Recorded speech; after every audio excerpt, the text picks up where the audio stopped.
The law of attraction. It's a word that probably all of you have heard, a term everyone in this room now knows, but I would like to see a show of hands if you've never yet heard the term, the law of attraction. Let me see you. Raise your hand. Like I said, the law of attraction is what this universe is based on. But I have to tell you something very important that a lot of people don't know. It's not a religion. The law of attraction is not a religion. It is no more a religion than the law of mathematics or the law of gravity. The law of attraction is a universal law that governs us, just like the law of gravity does. The fact of the matter is, what you think about, you bring about. And I know that that's our motto, and we say it all the time and we think it. But it's actually a statement of fact. As much of a fact as if I flip that light switch off, the electricity is going to be cut, and there will be no lights in the room. As much of a fact that if I take a plate and throw it up in the air, it's going to come down. Those are laws of the universe, and law of attraction is one of them. The thing about the law of attraction is you may not have heard about it until about 5 years ago when Rhonda Byrne came out with The Secret. Has everyone here heard or seen of The Secret? A lot of people have. And The Secret is a wonderful collection of law of attraction specialists who have come together to explain it. But with the law of attraction, it's always been in our lives since the beginning of time.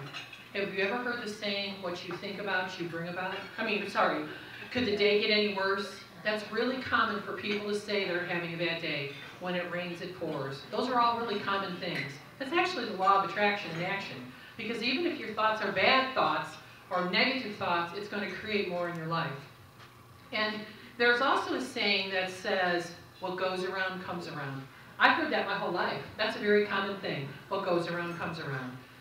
Actually, energy moves in a circular form. Energy is circular. We are energy fields. Bob Proctor, who is a wonderful motivational speaker, and he's on the law of attraction, says there's enough electricity in our bodies, singly, to light up an entire city. That's how much electricity we have. Electricity is energy. The energy that is within us comes out of us, either negatively or positively. And being a positive thinker is a conscious choice. It's very sad, but as humans we have a propensity to be negative. It's common. So as adults we need to make a choice that we want things in our life to go better. And I promise you that if you make the decision to be a positive thinker and to guard your thoughts as precious so that what you think about is only that which you want to manifest in your life is going to change. I'm going to tell you very briefly my tomato story. And I know a lot of you have already heard it, but I have to tell it. I was introduced to the law of attraction by Esther Hicks, who is Abraham. That's what she calls her program, The Teachings of Abraham. It's the very first time I'd ever heard it. I was born and raised a Catholic. I had been indoctrinated with the Catholic teachings, and that's what I believed. And when I had first heard what she was saying, I thought, this is kind of strange. I actually, myself personally, have the ability to create the things in my life that I want. Because I was used to saying the novena, the rosary, praying for hours, and I'm not saying there's anything wrong with that, but that's just where my mind normally went when I needed or wanted something. So Esther Hicks starts to talk about what you think about, you bring about. What you ask for, you will receive every time. Even if you don't know what you're asking for.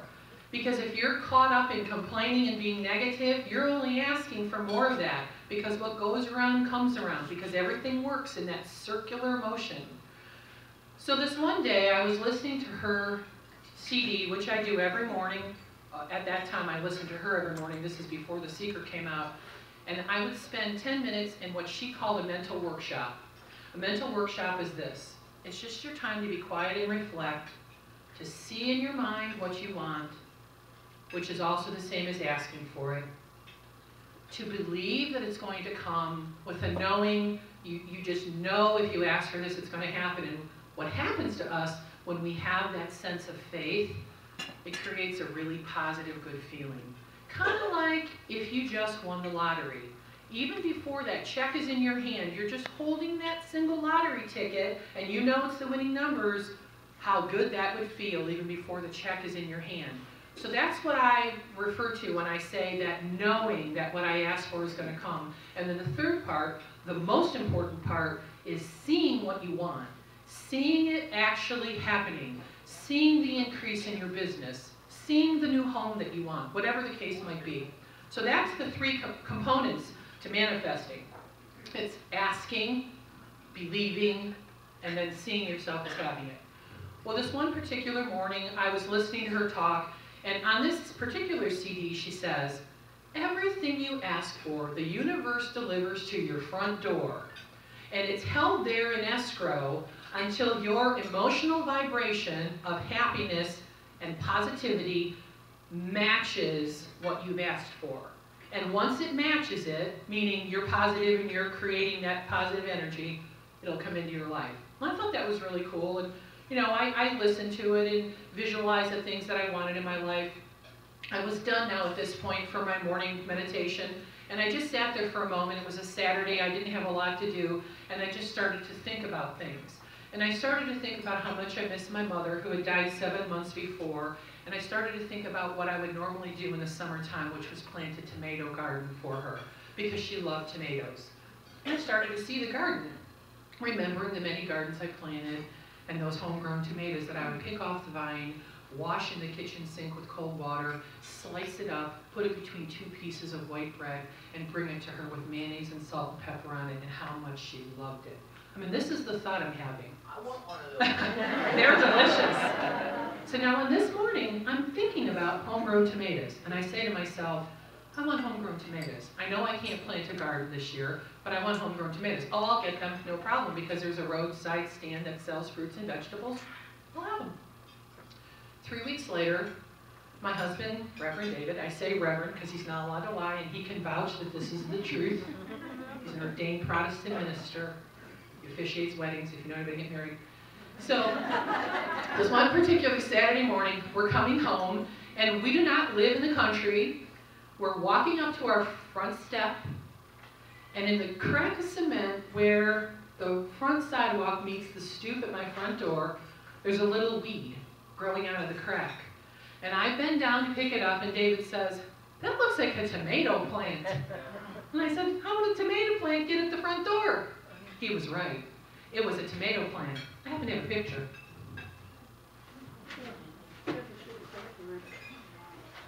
Hey Lisa, would you find my picture for me? Yeah, keep talking. Okay, so this tomato plant grew all summer long.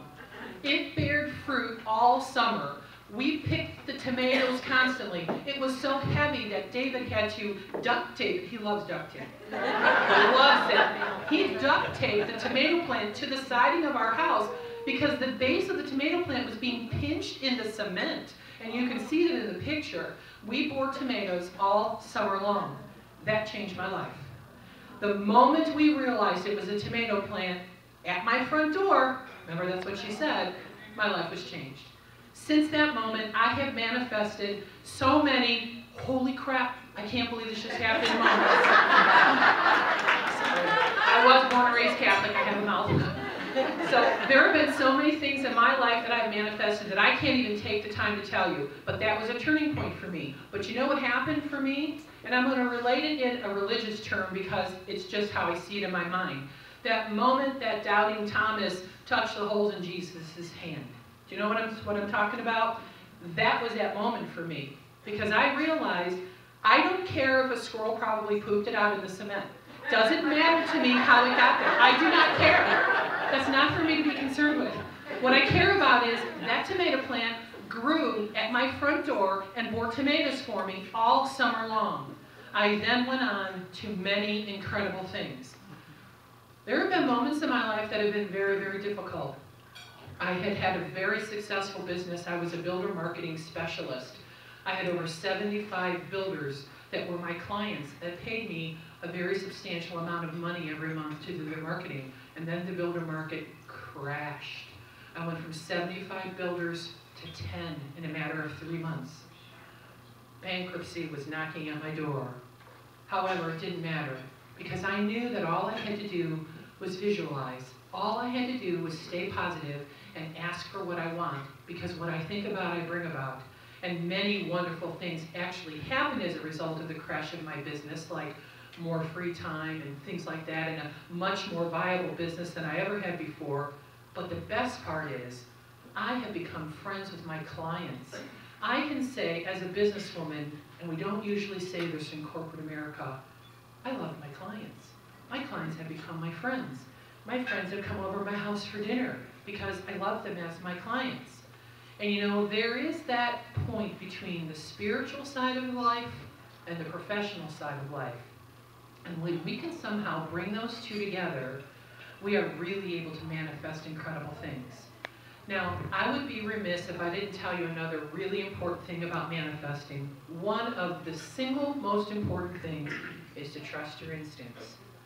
Because when you ask the universe for something, and when I say universe, that could be anything to you, okay? You could call it anything. I refer to it as the universe. So when I put out there into the universe, I want to manifest something in my life.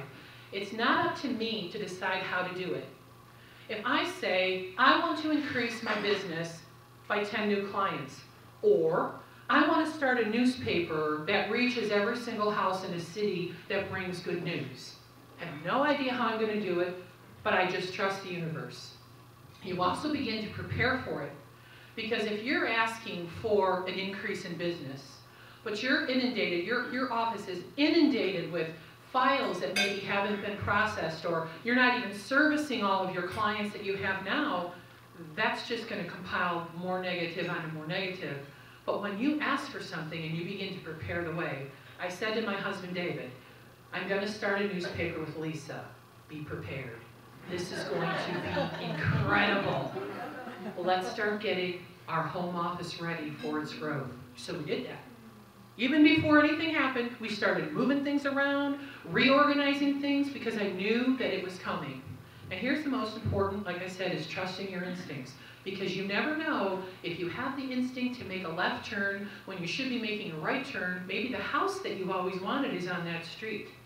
When you have the idea to make a phone call to someone that you haven't talked to, it could be exactly the phone call they needed to get as well as you. There's two stories on instincts that I need to tell you briefly because they're very important. The first one is on our son. And you know, my son comes to this PTN meeting every month, David Foster. You've probably met him, a lot of you have. And he's very uncomfortable when I talk about this. So I said, if I'm not supposed to talk about this, then I won't. But David told me this morning he can't come, so I know I'm supposed to tell you this. When he was 15 years old, he called me on a Saturday evening at about 6:30. And as usual, this is when I had AJ Marketing and I was a builder marketing specialist. I was a slave to the business. I worked 7 days a week. He called me on a Saturday. I was at my office and he said, Mom, can you give me a ride to a party that I want to go to with this new girl I just met? And I told him I couldn't leave work. So he decided to call someone that he knew. Long story short, the boy he called had a lot of emotional problems. And when my son was in the car with his girlfriend, who he had buckled in the center of the seat, a terrible car crash occurred, and she died. But the story that David tells is that as they were approaching the 90-degree turn that was about to come up in the road, he had this overwhelming sense to relax and lay back. Now, the thing that's so unusual about that is that's not what we do when we're about to crash or a fire is about to explode. We do this. And what he did is he laid back, and he said he heard it in his head, relax, lay back. And so my son laid back, and he put his head back as far as he could, so he was actually looking out this back window. When the car flipped upside down and crashed, my son's side hit first. The entire roof came in. Had my son been sitting upright, the police officer who had me go look at the car said he would have been decapitated, because it came down with such force. At 90 miles an hour, the car skid to a halt as my son's head hung out the back window, hitting every bump. If my son had not trusted his instinct, there's two things that I have instilled in my children, my husband and I have instilled: to love one another and to trust your gut. Because it is where we have all of the answers, all of the wisdom, whether it's personal or whether it's professional, it's all there.